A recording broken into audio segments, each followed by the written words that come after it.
For a clear setup process, we push the power button on the right side, upper side of our device and start that. After this, we will have seen that hello and so on. Now we can swipe upward to come into the process of setup. Now we choose our language we prefer. This is English. Now we select our country or region.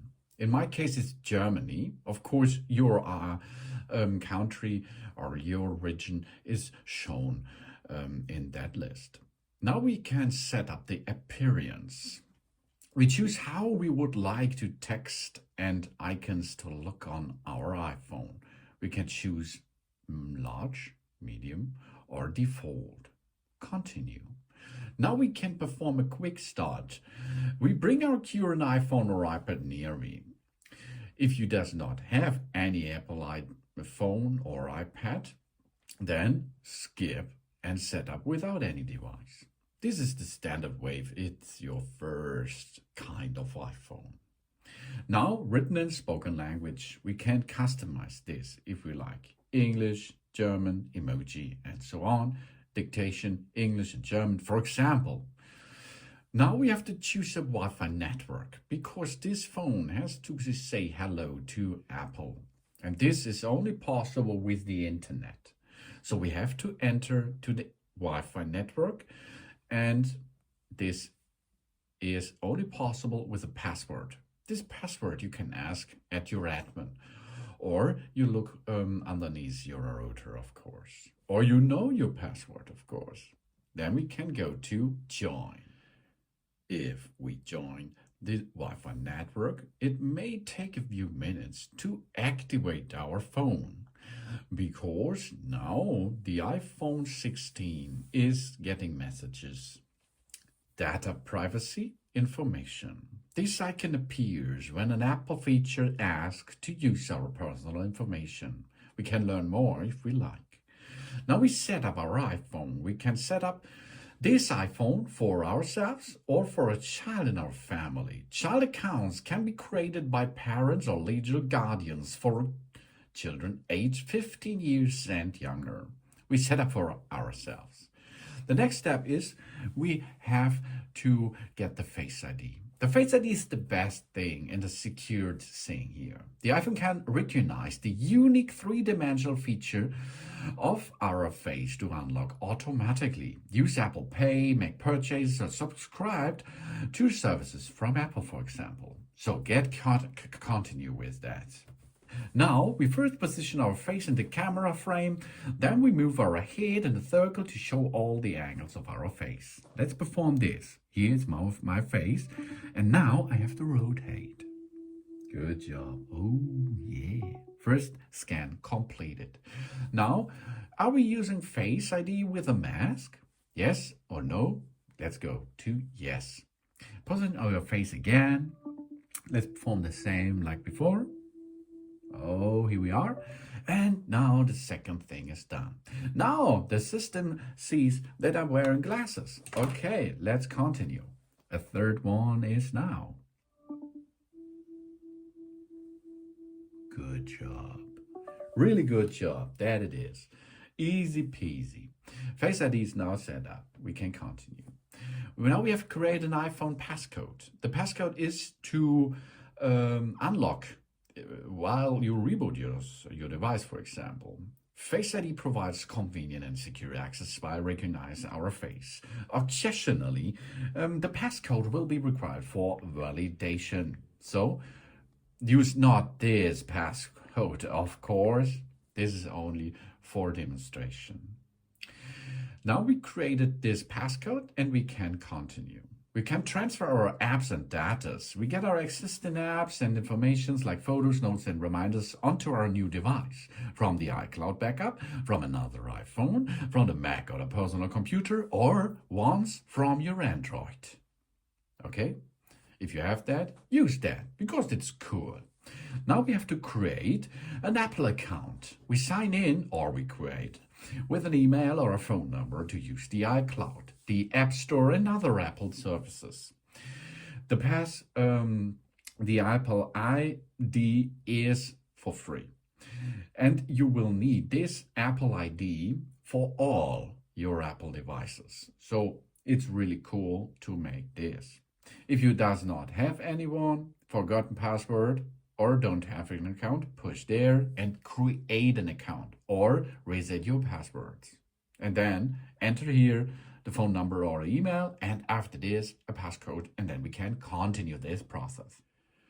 The next step is terms and conditions. Read them carefully and agree them. Now we sign in.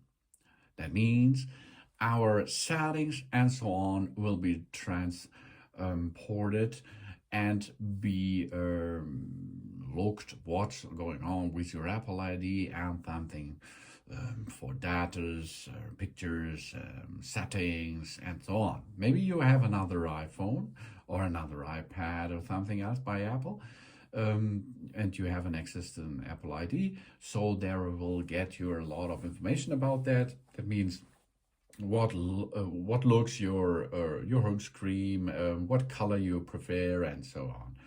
It's a process which get a little bit, and then we can make this to our new iPhone.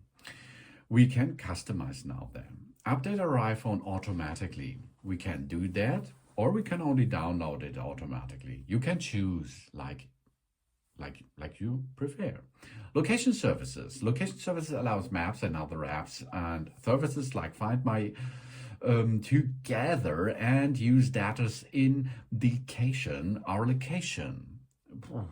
I think it's good for turning on, because if you does not the location, it's not a good deal. Now we set up mobile services if we like. We can transfer a phone number from a nearby iPhone or scan a QR code from our network provider. This is for the eSIM. The embedded SIM needs that. But this we perform in another video, so set up later this. Now we can set up Apple Pay. We add credit, debit, or store cards to Apple Pay to make secure payment in apps on the web and in shops using near-field communication. This we set up later, of course. Screen time. We get a weekly report with insight about our screen time and set time limits to apps we want to manage. We can set up this later, or we can continue, because the screen time service is a good service. And now iPhone Analytics. We can help Apple improve its product and services by sharing diagnostic and usage data from the iPhone. If you like that, okay. We don't share, it's okay too. You choose. Now, let's make a decision. Light or dark display? I prefer the dark display. Or do you choose the automatic display? You can choose what you like. Now there's an information about the silent mode. We can toggle silent mode on and off, or check its status in Control Center. Swipe on the right upper side down to Control Center and see what's going on.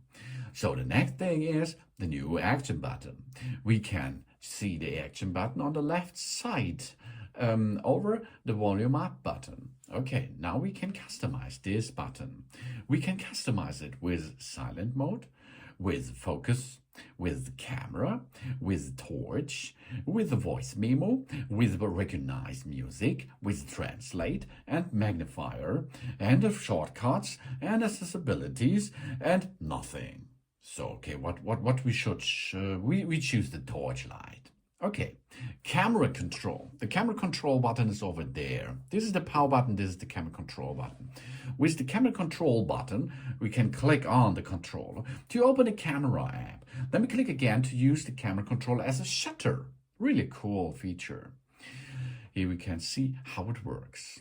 Okay. And now, emergency SOS information. The iPhone is ready to help in an emergency case. We press and hold for emergency SOS, the volume up or volume down and power button for, I think, 3 up to 5 seconds. And then it will automatically make an emergency call. Really cool feature. And crash detection. If your iPhone detects a serious car crash, it will automatically try to call emergency services. And in selected countries, the emergency SOS via satellite will be enabled. When available, the iPhone can try to text emergency service via satellite if it can't connect to a mobile network. Wow, that's a really cool feature. And now that means welcome to the iPhone. Swipe it up and get started with your new iPhone 16.